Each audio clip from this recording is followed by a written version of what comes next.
part of me craves minimalism, but another part of me just can't help collecting a whole bunch of nice little traces of branding things that relate to products and services that I particularly enjoy. So I've got a little stash in my office, a box where I put a whole bunch of things that I just can't bring myself to chuck out because they're really good examples, or just simply kind of evocative and emotionally engaging, of interesting branding. Okay, so let me just have a sit down here, and I'll share some of my branding booty with you. First of all, just I bought another pair of Onitsuka Tiger sneakers. I'm really into the Japanese-made ones, and these are one of the first pairs I bought nearly 10 years ago. Still holding up very nicely. Nice hand-dyed, artisanally made from goat skin here in Japan. So when you buy nice Japanese-made Onitsuka Tigers, they give you cool stickers. In fact, I might give a couple of these away to students who ask clever questions or something like that. Okay, speaking of other locally made things, some of you may know the fashion brand United Tokyo, and what's interesting with United Tokyo is that they really pride themselves on using good Japanese crafted fabrics, and make all their clothes in Japan. And so something I bought here, they had a nice little label on it. This item is made in Okayama, okay? And they have a very strong presence in areas where inbound tourists would come. Of course, COVID kind of whacked that, unfortunately. So they have a very nice branding statement here: from Japan to the world. Made in Japan. I won't read that out. Actually, the font's a bit small, does my eyes in. But anyway, going to another part of the world, another lovely part of the world.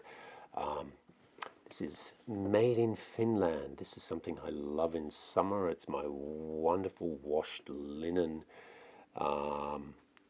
bedsheet. Well, bedsheet throw, kakebuton, super light. Was indulging, a bit indulgent, rather expensive. But anyway, masters of linen, okay, from Finland. And every time on a hot summer's night in Tokyo, when I sleep with this, I feel a little bit calmer and cooler, as if I'm in some wonderful Finnish house by a lake somewhere. Okay, branding. Now I'm recording with a mic here now by the company Rode, and if you look at the font, it looks very Scandinavian. Actually, it's not. Rode is one of the most respected and successful mic manufacturers around. You'll see their product in a lot of places. A lot of journalists, videographers and whatnot use them. And this is a brand I'm particularly attached to. I didn't have any of their product until COVID came along, and I suddenly had to turn myself into a videographer. But what's actually nice about Rode is, from an Australian perspective, as being Australian, it's actually something that's very unusual these days. Made in Australia. And it works. Wow. You must understand that this is, Australia is different from Japan. We do some things very, very well. We dig lots of things out of the ground and send them overseas very, very profitably and effectively. Create a lot of knowledge-based business products, services and whatnot, and do very well at that. But actually making stuff hasn't been really Australia's forte for decades. But this is a really high quality, very innovative, reliable series of products which really work. And actually, for an Australian, this psychologically is very, very helpful. You can be made in Australia and actually be reliable and effective. And hang on, I'm talking about myself, that's not appropriate. But anyway, you'll see the Rode brand everywhere. A lot of people mistakenly think it's Scandinavian. That's actually because although the founder of the company was actually British, who had migrated to Australia, had Scandinavian parents. Okay, when we think of brands and reliability, very often the brand is a kind of a sub-brand, or it's a brand that is associated with one component in the product. And one that you'll see all over the place is Gore-Tex, very premium, waterproof. I bought myself some new snowboarding wear on a sale right at the end of the season. You get great deals that way. And of course, Gore-Tex, you immediately know this is pretty high spec, and in a blizzard this matters quite significantly. The particular brand I bought, the wear, was Volcom. You might know Volcom. There's a whole bunch of interesting snowboarding brands. I've got Sessions and various other things. Burton does a lot of stuff as well too. And so a lot of the art of selling a product these days, of course, is you project your brand, but then you also effectively present a value proposition through presenting a cluster of sub-brands. So what we see is there are various other tags attached to the product. Gore-Tex speaking to the quality of it. Volcom themselves, they have their own scale for relative warmth and dryness, so visual communications for navigating the choice of product becomes very important. And then what else do we see? There's Blue Sign approved as well. Okay. Guarantees a high level of consumer safety, ensures responsible use of resources. So I guess this is about sustainability. I'm not quite sure. But anyway, that's a brand in itself. And this is all off the same product. And all off one snowboard jacket. And collaborating with an artist as well. So you've even got the artwork there, and you can click on it, and you can go and engage in the artist's work as well. So individual artists can be a brand. But then the zip. The material was Gore-Tex, but then the zip is ZipTech, equipped with ZipTech and a patent details and all the rest of it. So it's another sub-brand. And then we've got some more environmental sustainability here. PFC, free, very good. Okay, so so much about assurance about quality, assurance about sustainability, ethical responsibility, and most importantly, assurance that your zip's not going to break, because there's nothing worse than that. Now, when we get into regional brands and having a product associated with a strong national identity and very nice attributes of design, but also sustainability, and telling as much regional and national brand stories as company brand stories, you can't go past Danish furniture and mid-century furniture. And you get powerful brands such as Fritz Hansen. I have a nice Fritz Hansen stool. And of course, one of the problems with a lot of mid-century furniture is now classic designs. My stool is by Arne Jacobsen, a brilliant Danish designer. The copyright's now up on those things.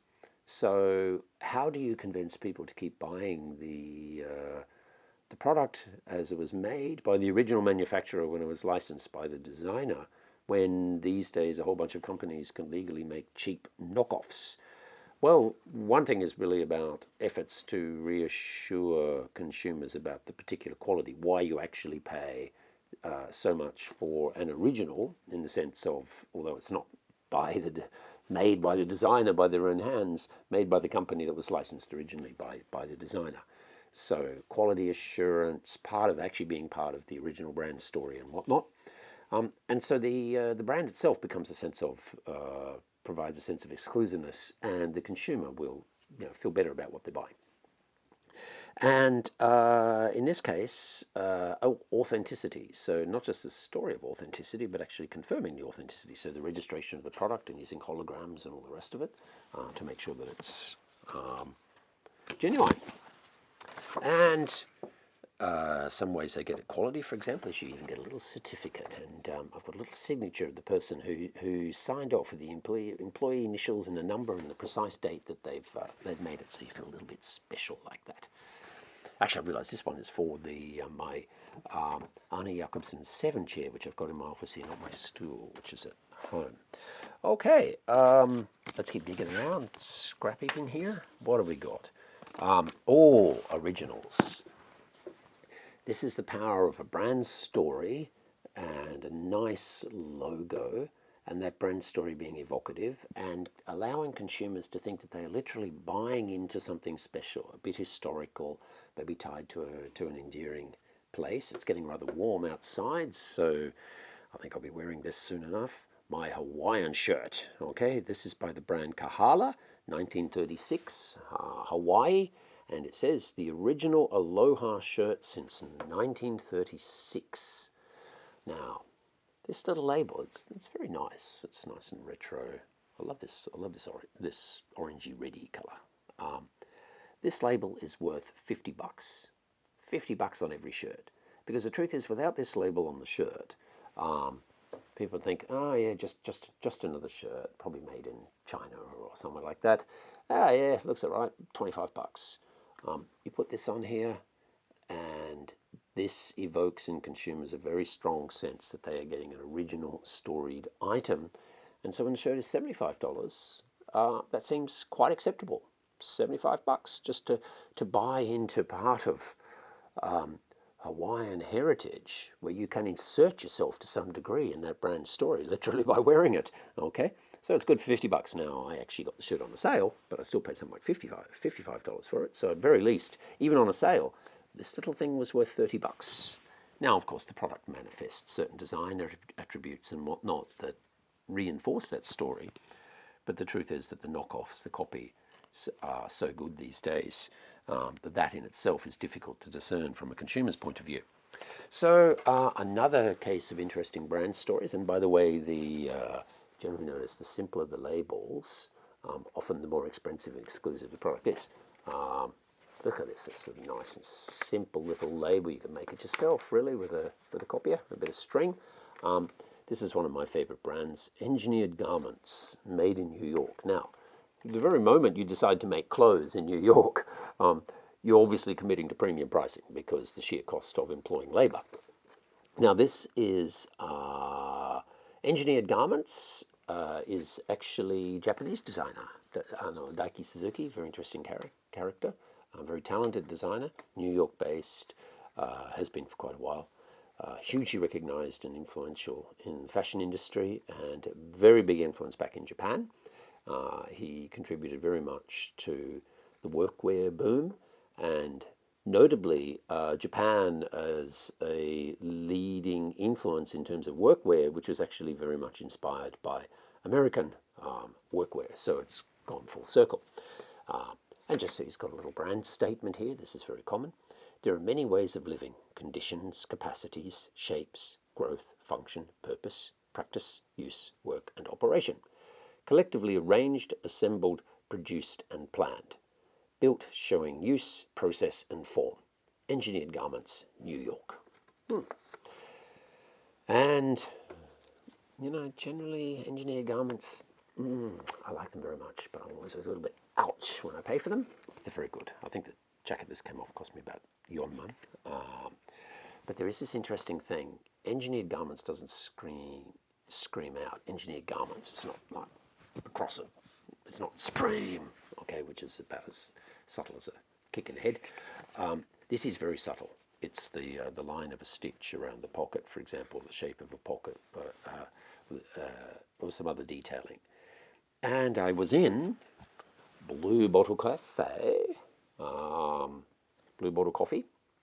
This one I was in Aoyama. They're in various places. They're in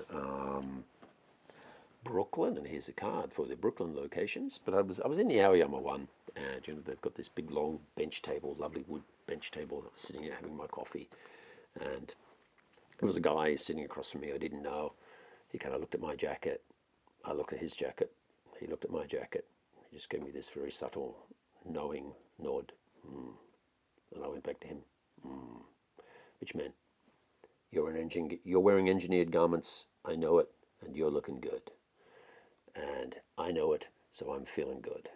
And he was thinking, you're wearing engineered garments, you've got good taste, you know I've got good taste, let's have good taste together. Okay, and we don't need to say anything, we both know. We're part of an exclusive club. Okay, that's the, if you need to know, you shouldn't ask kind of a phenomena style-wise. Okay, we see that in a lot of places.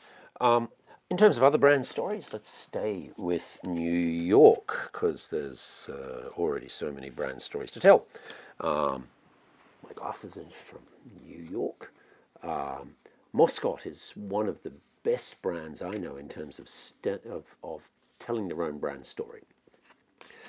In the lecture notes, you would see a reference to Luxottica, the enormous Italian group, eyewear group, that have taken over many brands and make many other brands under license. So if you buy Ray-Bans, for example, which are a very storied American brand, they're actually owned by and manufactured by Luxottica these days. And Luxottica does very good stuff. if you buy sunglasses in an airport, overwhelmingly the entire airport shop or airport stand that sells sunglasses and other frames are all Luxottica and run by Luxottica, but you never see the Luxottica brand. They have a portfolio of brands, as we discuss in the lecture notes. Moscot is very unusual in that they stand independently and proudly so. And they were founded in New York in 1915. Let me zoom up there. So 1915 by Jewish migrants from northern Europe. And there are now multiple generations have kept in the family, and they are really, really good at telling their brand story. They really foreground the family story, and they play up, of course, the New York angle as well. So, of course, if you go to Moscot and you buy some glasses, as I did in New York originally, and then I've bought them in Aoyama as well too, they give you lots of nice postcards and lots of nice references. So, how to get to Moscot in New York, for example. Images from the Moscot London store. Where I was in there. In fact, I went to buy a pair of Moscot sunglasses in the London store, and they said, "Oh yes, we have them, but we've only had one pair, and we have them on display. Let's go get them." We walked over together, and the guy looked, and he said, "They've been nicked. They were here 15 minutes ago." And we'd realised that when I'd first come in, there was other dodgy-looking character in the store, and just by chance he stole the glasses that I was about to buy. So I never got to see them. And that doesn't happen in Aoyama, does it? Okay. Moscots, in so much of their branding, they feature their locale, the original New York references, but their first locale was actually a moving locale, because the great-great-granddad who was first selling glasses was actually selling glasses from a cart. He was literally pushing them around the street in New York. Later on, they set up in Orchard Street on the Lower East Side, and so they reference various times in their history, and so it becomes a highly storied brand that you can buy into. And they profile lots of celebrities as well, who have their product, and like so many other interesting brands, they're reaching out and collaborating in interesting ways, along with smart cars. They even feature that as well. So for their 100th year, they produced this absolutely gorgeous kind of a mood book and product lineup, and they were giving these away for free. But of course, if you bought the product, it also came in these wonderful packaging, which, when you open up the packaging, first of all, they have they do black and white and a yellow, which is a bit of a story colour for them, and so they have that very nicely, and lots of use of pictures, so you really feel like you're part of the brand. And I've bought 2 of their products, so you get another one that's even more spectacular collage of their various images in their brand history. And particularly here, this, I'm not sure if you can see it, but this is really nice. They've got all the generations of the family. So 1, 2, 3, 4, 5 generations there, all shown. So they tell the story very well. Now there are lots of other companies which are much newer, but nonetheless manage to, with very clever branding, with graphic design, for example, to create a very distinctive profile for themselves, even if what they do is actually selling product that they never made themselves. This is a nice brand, Amarcord. Some of you may have come across these. This is actually a recycle store, vintage fashion, and started off in Brooklyn in New York, and has a number of stores there, and we're looking to move into Tokyo. I'm not sure how it's gone with COVID. They've got some very lovely retro graphics here that really take us back to the late 60s and the early 1970s, in keeping with their kind of vintage positioning. So it goes to show that actually what you can do is that you can upcycle, resell second-hand goods, but nonetheless create a very strong brand identity as a seller of them, where actually people feel a degree of emotional attachment.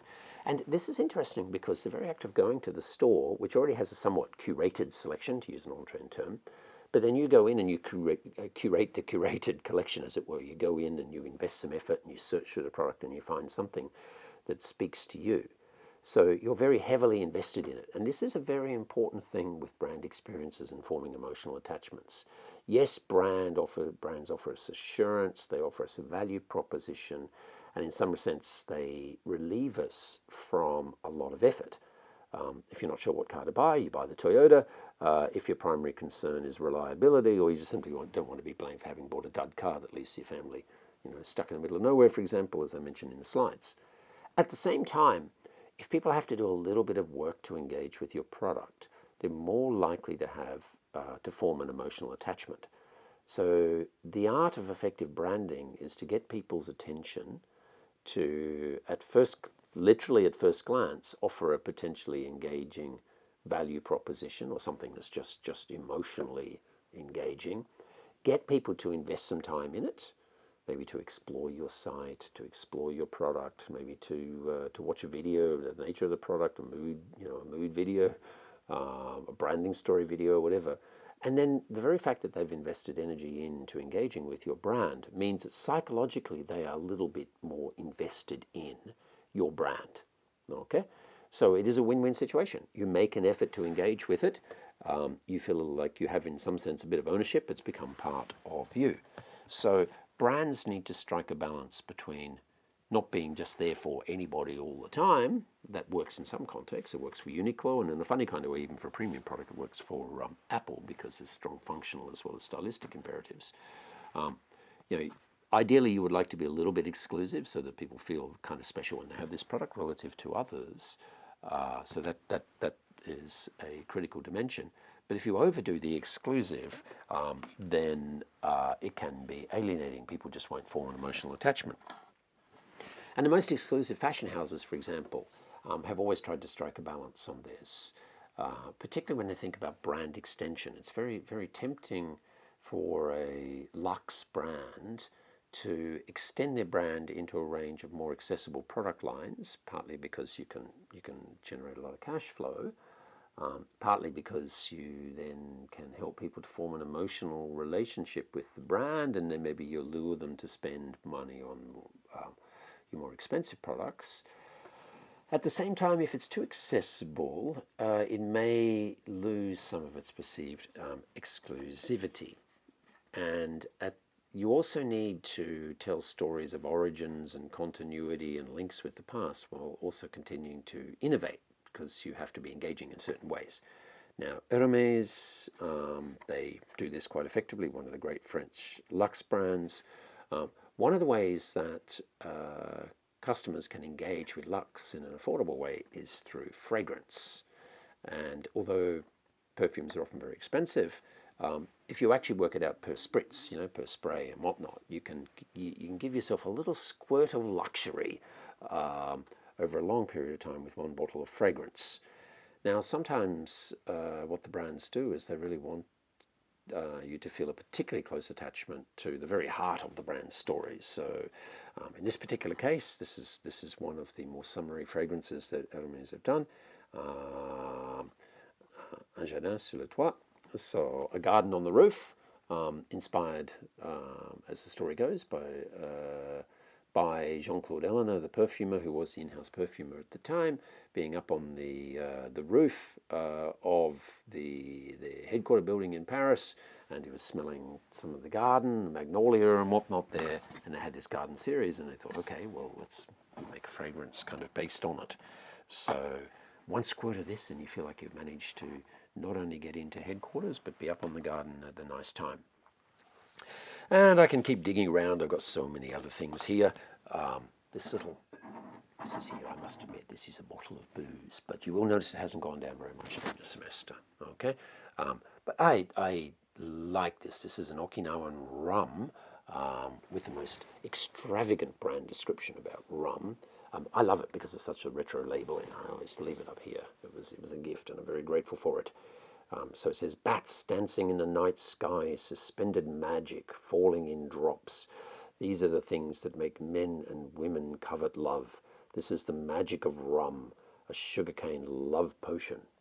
Maybe that's not appropriate to have it in my office. But anyway, very nice to imagine people falling in love in a lovely little island, South Borodino Island in Okinawa. And then they tell their brand story with little labels. But also one of the interesting things that we see a lot of companies do, particularly something like a booze company, explaining the making of rum process, and particularly from sugarcane, because you can make rum in better and worse kind of ways. But then, of course, so they tell you how to make it, and then they suggest a whole bunch of nice cocktails. But they also shiromizakana no carpaccio to, so even how to use it in cooking terms. So to some degree, a brand story and brand communications is as much about enabling as anything else. It's like, here are some interesting ways you can put this product to work in your day-to-day life. Really make it part of your daily life routine. Now, one of the other things we see, of course, is older products. Products have been around for a while. They have a natural kind of branding narrative advantage because they can tell their story of origins. It's tied to place. It's sometimes tied to more artisanal traditional techniques. So this is a tiny little thing that comes with, for me, and here's my simple tip. If you learn one tip from me about things that are not necessarily academic per se, but are kind of life-changing, the secret ingredient you should always have in your kitchen is rather expensive, high-quality white balsamico. Okay, white balsamico, unlike the black balsamico, goes with a whole bunch of things. You can put it all over your mozzarella and your nice tomatoes and all the rest of it. It doesn't make the color look bad. And it tends to be amasapai in a very sophisticated. Don't buy the cheap ones. Buy the, 250 mils, 3,000 yen seems horrendously expensive, but you just use it a little bit, and it's kind of magical. There's a few very famous brands here, and they've been making it a similar kind of way for decades, hundreds of years, arguably. And of course, they send little recipes and all the rest of it. But who needs a recipe? Just stick it on some fresh fruit, even, or fresh salads, and it's going to be magnificent. Sometimes you get artisanal in a mechanical way. This is just a tiny little label I kept for a series of products I absolutely love. This is Italian, but there is an interesting weaver as well in Japan doing a similar thing using old loom technology. These are the old weaving looms that work in a different way. They're smaller scale. They create some imperfections as opposed to the more modern large-scale looms. And at one point, of course, people were just kind of trashing them, throwing them out. But as the love of things more artisanal, in a sense, when everything is really high quality and standardized, we like things that are less so. The old style looms had much more flexibility too, in that you could put a whole bunch of different yarns through them, even hand spun yarns and things like that. So made on old looms, made with old technology and imperfect in nice ways, has now become a mark of premium. Okay, and we'll see that in various contexts. Now, brands can have a very distinctive tale of origins, but of course, in the end, brands are owned by a particular company, and the ownership of a company can change. And I'll just a couple of things I'll show you. But bring it back to another Australian example, you may see Aesop, which of course, like so many other brands that do things like hand washes, have had an absolute boom in the context of corona, because if you've got to wash your hands all the time, then you might as well wash them with a premium product, especially ones that doesn't strip your hand off, like the moisture out of your hands, like you're using paint stripper or something. So Aesop, again, very much focused on the brand experience as well. You go into the stores and they have lovely places like Savon does, for example, from Israel. In the Savon case, they have these amazing kind of stone sinks where you can go in there and you can try the product. As Aesop has been doing similar things. Very successful brand that's actually no longer Australian.